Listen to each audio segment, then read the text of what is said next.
Property Tribes is on location at the Property Investor Show at Excel Autumn Edition. And we have come along to the stand of the Elite Investor Club, and I'm joined by founder Graham Rowan. Graham, it's great to hook up with you again, and I've actually got to thank you because you have the accolade of being the most viewed video in the history of Property Tribe's YouTube channel. Wow. And we recently topped 1 million views of our channel, and that was a large in part to the video that you did with me about the death of buy-to-let. Wow, excellent. So we went viral. Hey, fantastic result. Well, I'm pleased because it's a really important message, and to be honest, one of the things that's been worrying me is the amount of apathy and indifference that's out there. And I kind of keep going around putting bombs under people saying, look, there's some really serious stuff you've got to be worried about here, and shake them into action. Because I feel a bit like, I don't know if you've seen that film Yesterday, where the guy wakes up having, he's the only one that's heard the music of the Beatles and everyone else in the world hasn't. I feel like I've been in a sort of coma. I've just woken from it and the whole world's gone mad, but I'm the only one that sees that, and they're all thinking it's normal to have like 17 trillion of government bonds that are paying a negative interest rate, to have banks in Scandinavia where they pay you to take a mortgage out, or to have what could really be the equivalent of the Russian Revolution happening here in Britain before Christmas. Because if you look at, last time we spoke, I was saying, there could be things like rent controls. Yeah. Well, what we got now, we've got right to buy for a private tenant at prices determined by John McDonnell.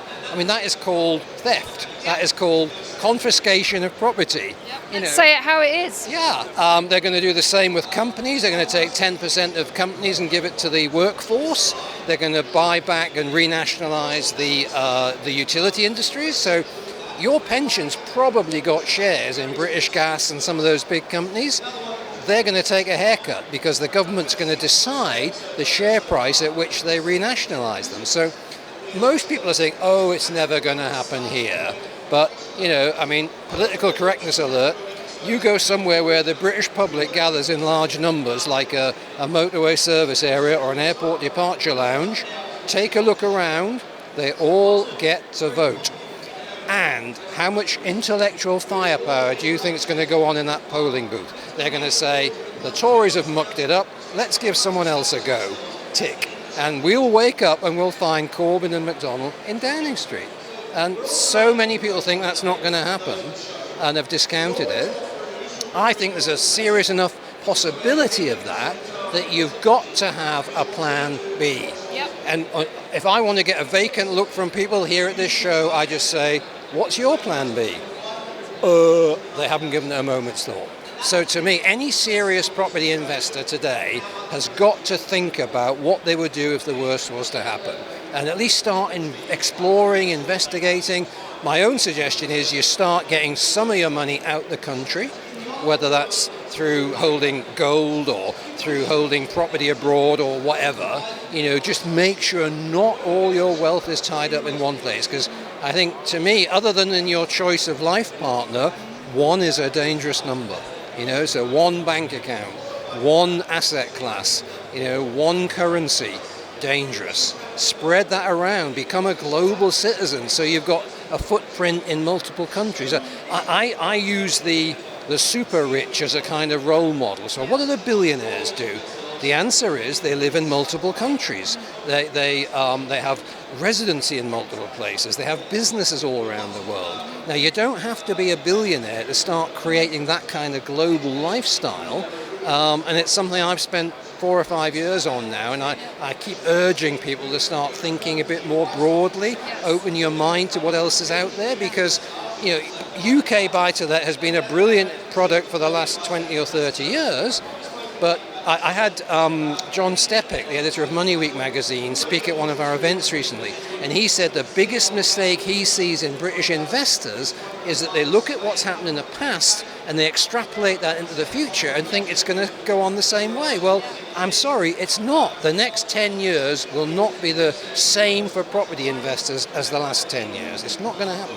You're absolutely right on the money there, as always, Graham, and I think You know, in terms of the video, it was called Buy to Let is Dead. And it was clear from some of the comments that the video received was that a lot of people didn't even bother to watch it and just said, oh, what a pair of neckheads. Yeah. I don't think that discussing threats is at all negative. It's actually very, very sensible for any business to be aware of the threats. But secondly, we weren't saying, you know, get out of buy-to-let completely. We were just saying be aware of what's coming down the pipe and adjust your strategy accordingly.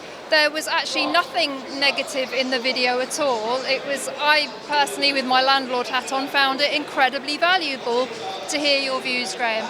And you know, you said about bombs. We have to sometimes have a controversial title to wake people up and get them to engage, and it worked. But I just wish that some of the people that criticised it actually watched the video to see that, you know. And I think the other thing that came out of it, Graham, was that, you know, everybody's on their different property journey.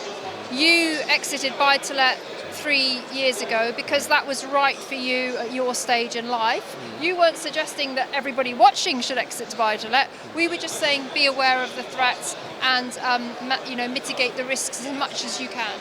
Well, absolutely. And I mean, I suppose I've gone one step further this time. I've called my talk Diversify or Die, you know. So I'm just trying to get people to think. Yes. And really, you know, I mean, the Elite Investor Club is all about getting people to take personal ownership of their financial future. So important. Yeah. And to do that, part of it is to continually reevaluate your portfolio. The reason we have this wealth pyramid structure that's on the screen behind you there is... The wealth pyramid, again, just to remind everybody that we've got a video on the wealth pyramid, and I will put a link to that wealth pyramid underneath this video so you can find out more about Graham's kind of thinking in this regard. Sorry, Graham. Yeah, so the reason I came up with that was to give people a structure for their investments. And I think periodically, and certainly, you know, annually at least, you've got to go through that and review it and say, at the very least, do I still want to keep this investment? Would I buy it now, today? Would I put new money into it today? And these are the kind of questions I would raise, you know, to a property landlord. And certainly, as I know you're going to do a whole series on going into 2020, and I've got some ideas on the, what I call the 2020 stress test that people can do to apply to each individual property in their portfolio and help them make those decisions. Because I think every asset has to earn its keep in your portfolio. They all do a different job. That's why we have different layers in that wealth pyramid. But, you know, don't close your mind. We had a guy come to the stand today, and one of my team was explaining what we think about buy-to-let and the challenges to it. And he said, no.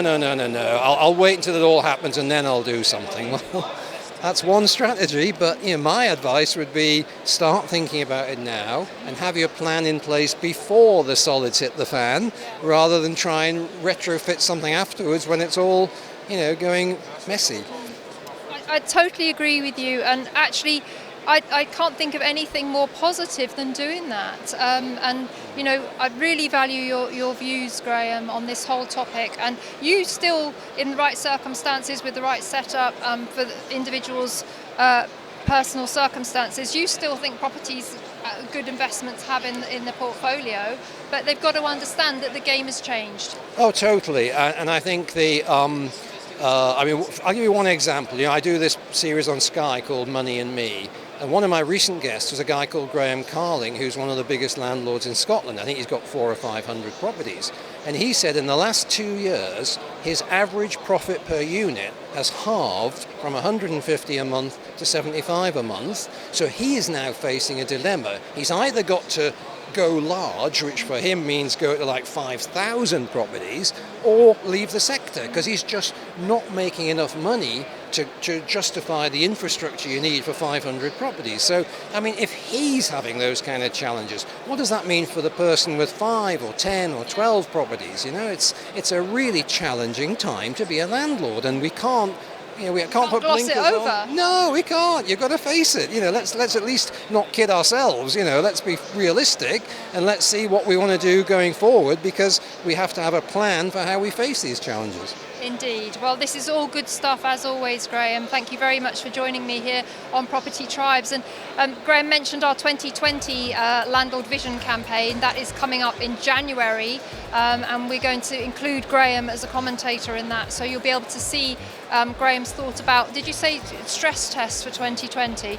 You'll be able to see that in January. So do watch out for that. But for now, as ever, Graham, pleasure to see you, and we so love your input here at Property Tribes. You're a great commentator, and thank you for sharing these updated views. Thank you. Let's hope we go viral again. Yeah!